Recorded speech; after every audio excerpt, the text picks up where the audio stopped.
Hello વિદ્યાર્થી મિત્રો, હું તમારું માનવ ક્લાસીસમાં ફરી હાર્દિક સ્વાગત કરું છું। તો આજે આપણે ધોરણ 6 માં હિન્દીનો ત્રીજો પાઠ લાવી રહ્યા છીએ। તો ફટાફટ અમારી ચેનલને વધુ વખત શેર કરો અને તમે પણ લાઈક એન્ડ સબસ્ક્રાઇબ કરવાનું ભૂલતા નહીં। ચલો, આઈડિયલ સ્વાપતિનો આપણે પાઠ 3 જોઈ। છઠ્ઠાનો હિન્દી જરા મુસ્કુરાએ। ચુટકુલે છે એટલે કે કોઈ એવા સેન્ટેન્સ છે જે તમે જોઈને તમે વાંચશો અને તમને કોઈ સ્કૂલમાં હલાવતા હશે પાઠ તો પણ તમને ખૂબ મજા આવે એવું છે આ પાઠમાં। તો આપણે જોઈએ એનું સોલ્યુશન કરી। તો કે मालिक ने किराएदार से क्या मांगा? तो के बी किराया। सोनू का खाली जगह फट गया था। तो के शेर। चुटकुले हमें खाली जगह है। तो के हंसाते। પછી એની रिक्त स्थानों છે। सोनू पत्थर से खाली जगह ठोक रहा था। किल। खाली जगह इतिहास में फेल हो गया। तो के डब्बू। હવે નીચે એના તમને નાના પ્રશ્ન આપેલા છે। किराएदार ने मालिक को किराया क्यों नहीं दिया था? तो कि किराएदार मकान को अपना ही समझता था, इसीलिए मालिक को किराया नहीं दिया था। પછી છે सोनू को चोट कहाँ लगी थी? तो कि सोनू को सिर में चोट लगी थी।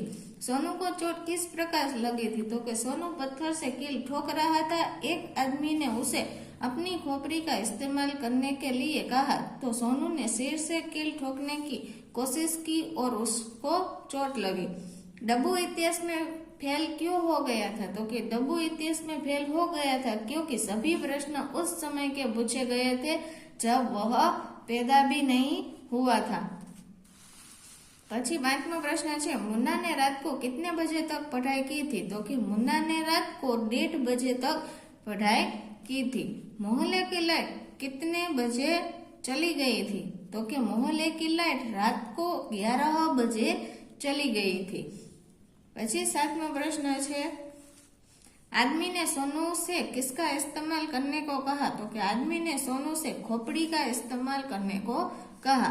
मोनू को लाइट बंद होने का पता क्यों नहीं चला? तो कि मोनू को लाइट बंद होने का पता नहीं चला क्योंकि वह पढ़ाई करने में मग्न था। તમે જોયો પ્રશ્ન જવાબ વાંચ્યા તો પણ આપણને એવું લાગે કે આમાં થોડું મજા આવે એવો પાઠ છે। તો તેથી સ્કૂલમાં જો સમજાવી ગયો હોય અથવા બાકી હોય તો સમજજો, એટલે એવું મજા આવી જશે તમને। ચાલો, આ બાજુ વિરોધી શબ્દ હવે જોઈએ આપણે। તો કે પેલું માલિક છે તો નોકર, પછી બીજામાં ઊંચા તો નીચા, પ્રશ્ન તો ઉત્તર, કલ તો આજ, રાત તો दिन, અંધેરા તો उजाला। હવે પ્રશ્ન નંબર 5 જોવાનો છે। કહાવતો કે अर्थ। तो પેલું છે अक्ल बड़ी या भैंस? तो के शरीर बड़ा होने की अपेक्षा अक्ल बड़ी होती है।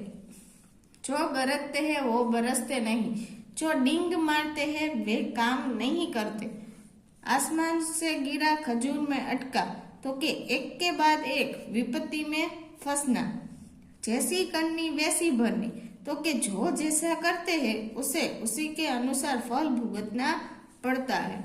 हमें नीचे प्रश्न नंबर 6 में छे। रेखांकित शब्दों के लिंग बदलकर वाक्य फिर से लिखिए। तो कि मेरे दादाजी यात्रा पर गए हैं। तो कि मेरी दादी जी यात्रा पर गई है। एक आदमी ने मुझसे कहा। तो कि एक औरत ने मुझसे कहा। लेखक कहानी लिख रहा है। तो कि लेखिका कहानी लिख रही है। मेरी मालकिन का स्वभाव बहुत अच्छा है। तो कि मेरे मालिक का स्वभाव बहुत अच्छा है। बारिश को देखकर मोर नाचने लगा। तो कि बारिश को देखकर मोरनी नाचने लगी। પછી છઠ્ઠું છે જંગલ में शेर दहाड़ रहा है। तो कि जंगल में शेरनी दहाड़ रही है। 7મો પ્રશ્ન છે। सेठ दुकान में बैठे हैं। तो कि सेठानी दुकान में बैठी है। अध्यापक पढ़ा रहा है। तो अध्यापिका पढ़ रही है। पंडित रामायण सुनाने लगे। तो कि पंडिताइन रामायण सुनाने लगी। लड़का दुकान के पास खड़ा है। तो कि लड़की दुकान के पास खड़ी है। चलो, नीचे આપણે પ્રશ્ન નંબર 7 જોવાનો છે। तो कि उदाहरण के अनुसार शब्द का 4-4 वाक्यों में प्रयोग कीजिए। तो पहलू છે बाग। હવે આપણે વાક્ય બનાવવાના છે। તો જોઈ, बाग में फूल खिलते हैं, बाग में फूल होते हैं। बीजू, बाग में लड़के खेलते हैं, मैं रोज बाग में जाता हूँ, यह बाग बहुत सुंदर है। એટલે કે જે શબ્દ આપેલો છે એના ઉપરથી તમારે નવા 4 વાક્ય બનાવવાના ફરજિયાત છે. પછી નદી, તો કે હમ નદી में नहाते हैं. બીજું બનાવેલું છે લોग नदी में तैरते हैं. પછી ત્રીજું નદી में नावें चलती है. ચોથું ગંગા પવિત્ર નદી है. જો આ મેં બનાવ્યા એની જગ્યાએ તમને કોઈ બીજા પણ આવડતો હોય 4 તો તમે એ પણ લખી શકો છો.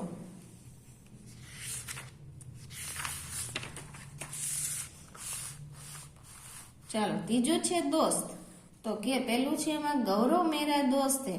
બીજું मेरे दोस्त पढ़ने में होशियार है. तीजू मैं अपने दोस्त के साथ खेलता हूँ. चौथું जीवन में दोस्त होना जरूरी है. પછી ચોથું આપેલું છે પસંદ, તો કે मुझे गुलाब का फूल पसंद है. બીજું दीदी की पसंद चमेली का फूल है. तीजू माँ केवड़ा पसंद करती है. चौथું सबकी अपनी अपनी पसंद होती है. હવે છે કહાની, એના ઉપરથી કોઈ 4 વાક્ય બનાવી. તો કે પેલું मैं प्रेमचंद की कहानी पढ़ रहा था. પછી બીજું मुझे कहानी पढ़ने का शौक है. तीजू गुरुजी ने हमें एक दिलचस्प कहानी सुनाई. चौथुं बच्चे कहानी सुनने में मग्न थे. હવે નીચે તમને આપેલું છે પ્રશ્ન નંબર 8 માં निमित लिखित परिच्छेद में से मुहावरे ढूंढिए और उनके अर्थ देखकर वाक्य प्रयोग कीजिए. एमा तमने कोई पैराग्राफ आपेलो छे, आपणे पहेला ते जोई. रमेश पढ़ाई में होशियार लड़का है, इसीलिए रमेश पिताजी की आंखों का तारा है. इस साल रमेश ने कमर कस के परीक्षा की तैयारी की थी. जब वह परीक्षा देने गया तो उसका हृदय का ईद का चांद मिल महेश की नंबर में भी उसके नजदीक था. महेश आस्तीन का साफ निकला और वह अध्यापक की नजर चुरा के रमेश की कॉपी में से नकल कर रहा था. उस वक्त अध्यापक ने देखा और वे आग बबूला हो गए. चलो હવે નીચે તમને મુહાવરે કા અર્થ આપેલા છે ને વાક્ય પણ છે. તે તમને મુહાવરે જે પરીક્ષામાં પૂછે છે ને એમાં પણ પૂછાઈ શકે છે, જેથી સરખી રીતના ભાગા કરવાના. ઘણા લોકો જો આ સમજમાં ન આવે ને તો પાકા કરતા નથી, જેથી પરીક્ષામાં પૂછે છે તો ખબર ન હોય કે આમાં શું આવે છે. આંખો કા તારા, તો કે બહુત પ્યારા. વાક્ય છે બચ્ચે અપની માँ की आंखों का तारा होते हैं. તો કે આ વાક્ય બનાવેલું છે એની જગ્યાએ તમને જો કોઈ બીજું આવડતું હોય તમે તે પણ બનાવી શકો છો, પણ આ અર્થ રહ્યો તે તમારે ફરજિયાત ઈ ને ઈ જ લખવો પડશે. પછી છે કમર કસના, તો કે अच्छी तरह तैयार होना. तो કે परीक्षा में प्रथम आने के लिए मैंने कमर कस ली. પછી છે ईद का चांद होना, तो बहुत दिन बाद मिलना. मेरा मित्र आजकल ईद का चांद हो गया है. પછી છે ચોથું नजर चुराना, तो किसी का ध्यान न जाए इस तरह काम करना. तो कि चोरी करने के बाद चोर नजर चुरा कर भाग गया. आग बबूला होना, तो कि बहुत क्रोधित होना. विद्यालय से शिकायत आने पर पिताजी आग बबूला हो गए.